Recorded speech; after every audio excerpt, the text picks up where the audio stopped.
சிரசாக்கினை. ஆஹா, இது உறையூர் தானா என்று பார்த்தவர்கள் ஆச்சரியப்படும் விதமாக சோழ நாட்டின் தலைநகரம் அன்று அலங்கரிக்கப்பட்டு விளங்கியிற்று. பார்த்திப மகாராஜா போர்க்களத்துக்கு புறப்பட்ட போது அவருடன் புடைபெயர்ந்து சென்ற லக்ஷ்மி தேவி மீண்டும் இன்றுதான் உறையூருக்கு திரும்பி வந்திருக்கிறாள் என்று சொல்லும்படி இருந்தது. உறையூர் வாசிகளிடையே வெகு காலத்திற்கு பிறகு இன்று கலகலப்பும் உற்சாகமும் காணப்பட்டன. வெளியூர்களிலிருந்து ஜனங்கள் வண்டிகளிலும் பலவித வாகனங்களிலும் கால்நடையாகவும் வந்து கொண்டிருந்தார்கள். வீதிகளில் ஆங்காங்கு ஜனங்கள் கூட்டமாய் நின்று கிளர்ச்சியுடன் பேசிக் கொண்டிருந்தார்கள். அன்று காஞ்சி நரசிம்ம பல்லவ சக்கரவர்த்தி உறையூரில் பொது ஜன சபை கூட்டுகிறார் என்றும் இதற்காக சோழ நாட்டின் பட்டினங்களிலும் கிராமங்களிலும் உள்ள பிரமுகர்களை எல்லாம் அழைத்திருக்கிறார் என்றும் பிரஸ்தாபமாய் இருந்தது. அன்று நடக்க போகும் சபையில் பல அதிசயங்கள் வெளியாகும் என்றும் பல விசேஷ சம்பவங்கள் நிகழும் என்றும் ஜனங்கள் எதிர்பார்த்தார்கள். அருள்மொழி தேவியும் இளவரசர் விக்கிரமரும் உறையூருக்கு திரும்பி வந்திருக்கிறார்கள் என்றும் செய்தி பரவியிருந்தது. இன்னும் இளவரசர் ரத்தின வியாபாரி வேஷத்தில் வசந்த மாளிகையில் வந்திருந்தார் என்றும் குந்தவி தேவிக்கும் அவருக்கும் காதல் உண்டாகி கல்யாணம் நடக்க போகிறது என்றும் இதனால் உறையூரும் காஞ்சியும் நிரந்தர உறவு கொள்ள போகிறது என்றும் சிலர் சொன்னார்கள். வேறு சிலர் இதை மறுத்து தேச பிரஷ்ட தண்டனைக்குள்ளான இளவரசரை சக்கரவர்த்தி விசாரணை செய்து பொதுஜன அபிப்பிராயத்தையொட்டி தீர்ப்பு கூறப் போகிறார் என்றார்கள். 4 நாளைக்கு முன்னால் அமாவாசை இரவில் கொல்லிமலை சாரலில் நடந்த சம்பவங்களை பற்றியும் மாரப்ப பூபதியின் மரணத்தை பற்றியும் ஜனங்கள் கூட்டியும் குறைத்தும் பலவாறாக பேசிக்கொண்டார்கள். பொன்னனும் வள்ளியும் அன்று உறையூர் வீதிகளின் வழியாக வந்தபோது ஆங்காங்கே ஜனங்கள் அவர்களை நிறுத்தி, பொன்னா, இன்று என்ன நடக்கப் போகிறது என்று விசாரித்தார்கள். பொன்னனோ தலையை ஒரே அசைப்பாக அசைத்து, எனக்கு ஒன்றும் தெரியாது, சாயங்காலமானால் தானே எல்லாம் வெளியாகிறது, ஏன் அவசரப்படுகிறீர்கள் என்றான். வள்ளியை அழைத்து கேட்ட பெண் பிள்ளைகளிடம் வள்ளியும் அதே மாதிரி தான் மறுமொழி சொன்னாள். பொன்னனுக்கும் வள்ளிக்கும் அன்று இருந்த கிராக்கிக்கும் அவர்களுக்கு அன்று ஏற்பட்டிருந்த பெருமைக்கும் அளவே இல்லை. தேவலோகத்தில் தேவேந்திரனுடைய சபை கூடியிருப்பதை பார்த்தவர்கள் யாரும் திரும்பி வந்து நமக்கு அந்த சபையை பற்றி கூறியது கிடையாது. ஆனால் அன்று உறையூரில் கூடிய மாமல்ல நரசிம்ம சக்கரவர்த்தியின் சபையை பார்த்தவர்கள் தேவேந்திரனுடைய சபை கிட்டத்தட்ட இந்த மாதிரிதான் இருக்க வேண்டும் என்று ஏக மனதாக முடிவு கட்டினார்கள். அவ்வளவு விமர்சையாக அலங்கரிக்கப்பட்டிருந்த சபா மண்டபத்தில் சபை கூடியிற்று. குறிப்பிட்ட நேரத்திற்குள் தேவேந்திரனை தவிர மற்றவர்கள் எல்லாரும் வந்து தம் தம் ஆசனங்களில் அமர்ந்து விட்டார்கள்.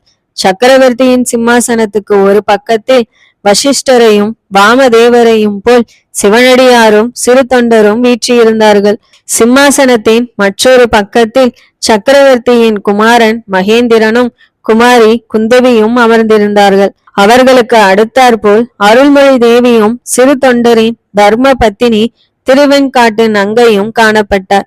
அவர்களுக்கு மத்தியில் சிறு தொண்டரின் அருமை புதல்வன் சீராளதேவன் உட்கார்ந்து அதிசயத்தினால் விரிந்த கண்களினால் நாலாபுறமும் சுற்றி சுற்றி பார்த்து கொண்டிருந்தான். இவர்களுக்கு பின்னால் பொன்னனும் வள்ளியும் அடக்க ஒடுக்கத்துடன் நின்று கொண்டிருந்தார்கள். சக்கரவர்த்தியின் சிம்மாசனத்துக்கு நேர் எதிரே சற்று தூரத்தில் பல்லவ சேனாதிபதியும் இன்னும் சில பல்லவ வீரர்களும் சூழ்ந்திருக்க விக்கிரமன் கம்பீரமாக தலை நிமிர்ந்து உட்கார்ந்திருந்தான்.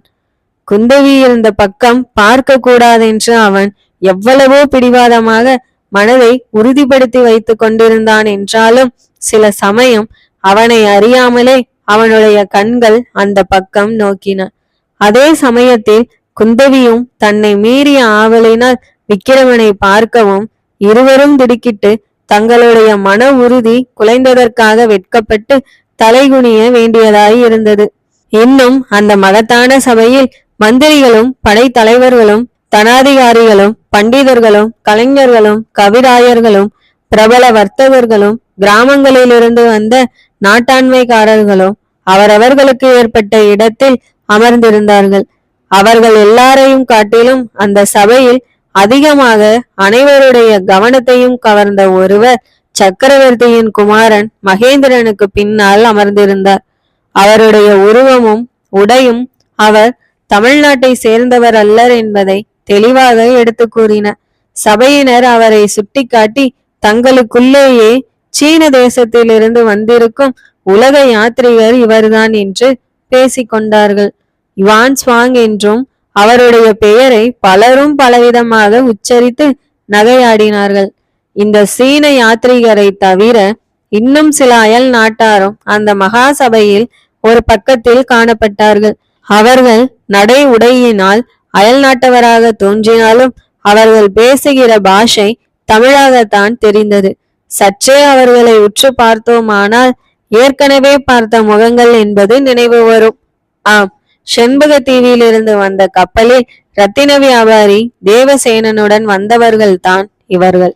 அச்சபையில் நடக்கவிருந்த விசாரணையின் முடிவாக தங்கள் மகாராஜாவுக்கு என்ன கதி நேரப் போகிறதோ என்று தெரிந்து கொள்ளும் ஆவல் அவர்களுக்கு இருப்பது இயற்கை அல்லவா?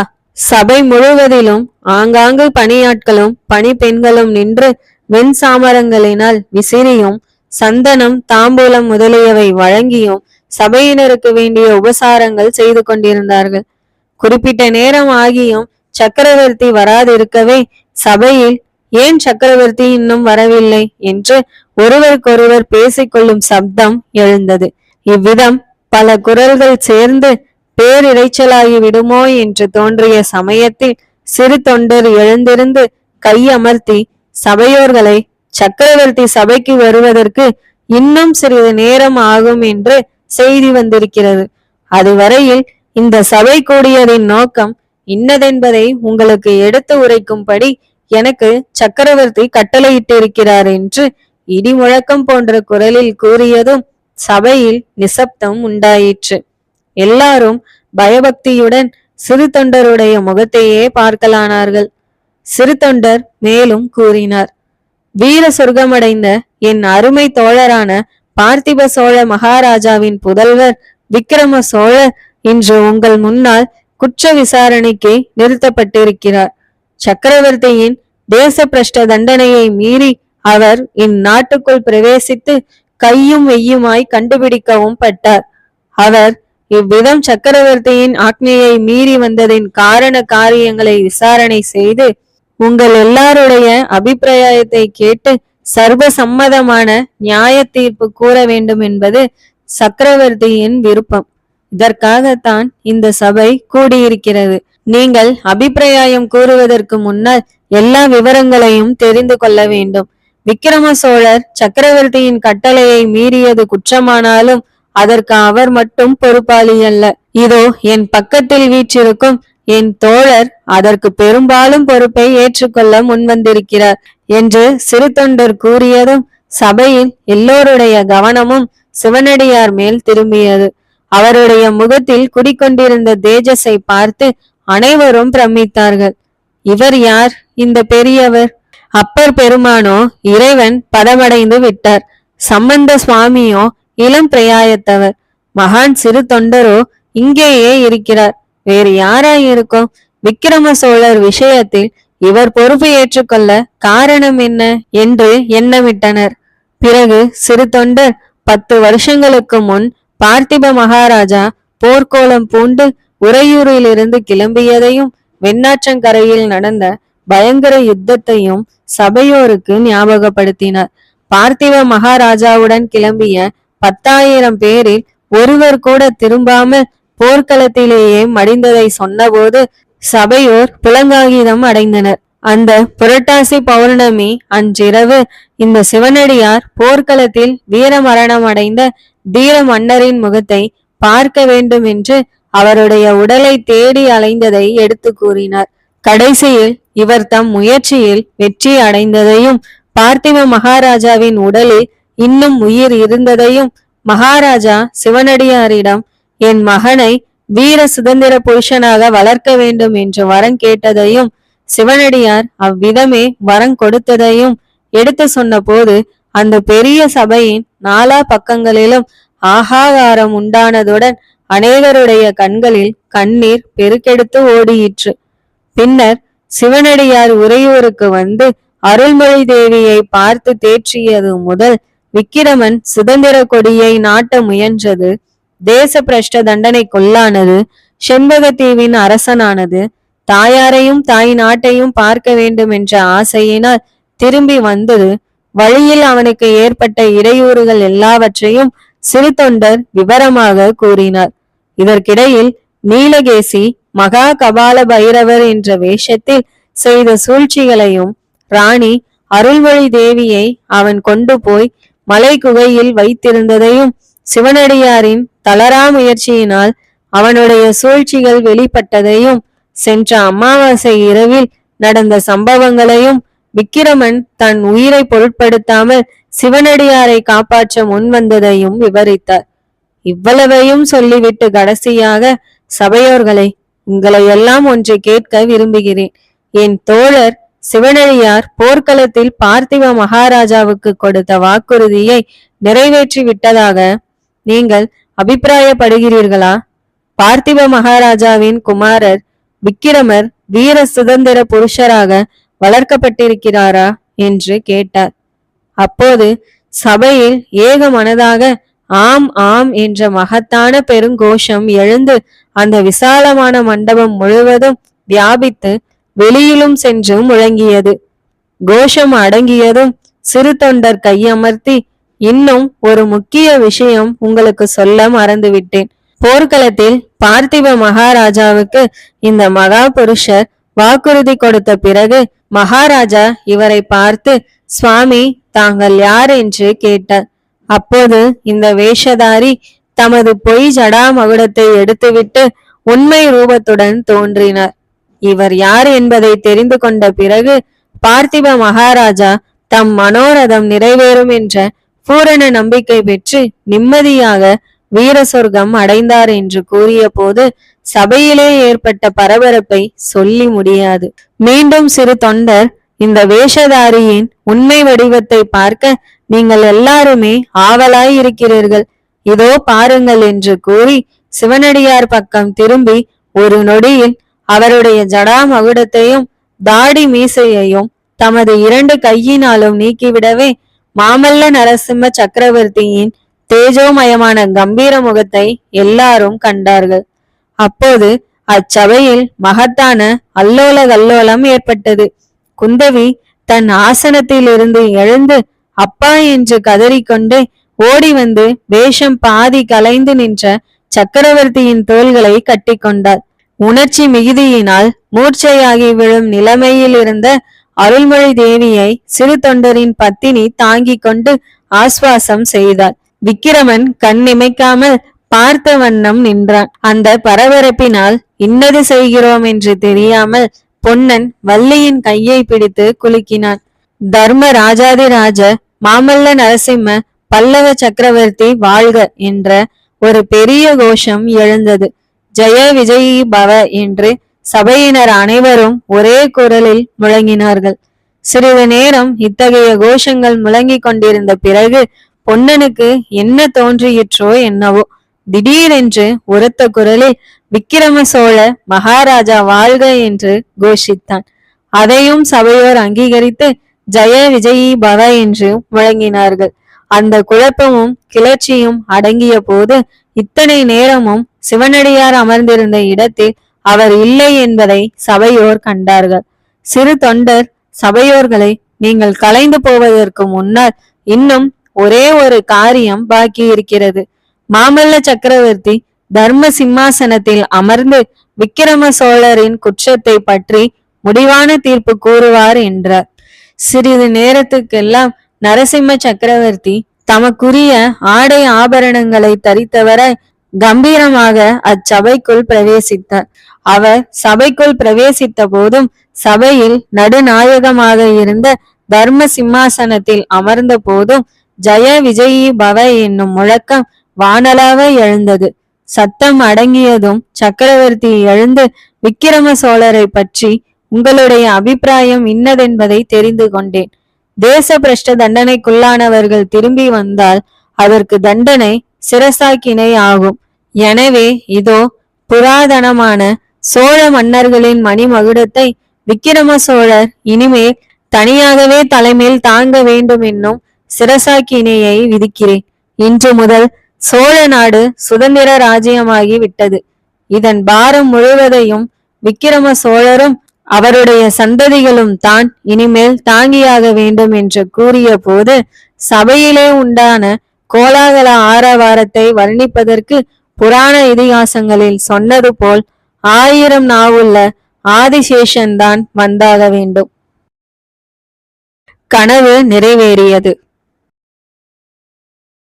நல்ல சுபயோக சுப லக்கினத்தில் விக்கிரமன் சோழ நாட்டின் சுதந்திர அரசனாக முடிசூட்டப்பட்டான்.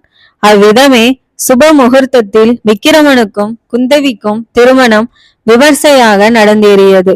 திருமணத்துக்கு பிறகு விக்கிரமன் நரசிம்ம பல்லவரிடம் சென்று அவருடைய ஆசியை கோரிய போது சக்கரவர்த்தி, குழந்தாய், எக்காலத்திலும் பார்த்திப மகாராஜாவின் புதல்வன் என்னும் பெருமைக்கு பங்கம் இல்லாமல் நடந்து கொள்வாயாக. அதற்கு வேண்டிய மனோதிடத்தை பகவான் உனக்கு அருளட்டும் என்று ஆசிர்வதித்தார். அவ்விதமே குந்தவி அருள்மொழி தேவியை நமஸ்கரித்த போது, அம்மா, உனக்கு சகல சௌபாக்கியங்களும் உண்டாகட்டும். நரசிம்ம சக்கரவர்த்தியின் திருமகள் பார்த்திப மகாராஜாவின் மருமகள் என்னும் பெருமைக்கு உரியவளாக எப்போதும் நடந்து கொள் என்று ஆசை கூறினார். விக்கிரமனும் குந்தவியும் உறையூர் சிங்காதனத்தில் வீற்றிருந்த போது சோழ வளநாடு எல்லா துறைகளிலும் செழித்தோங்கியது.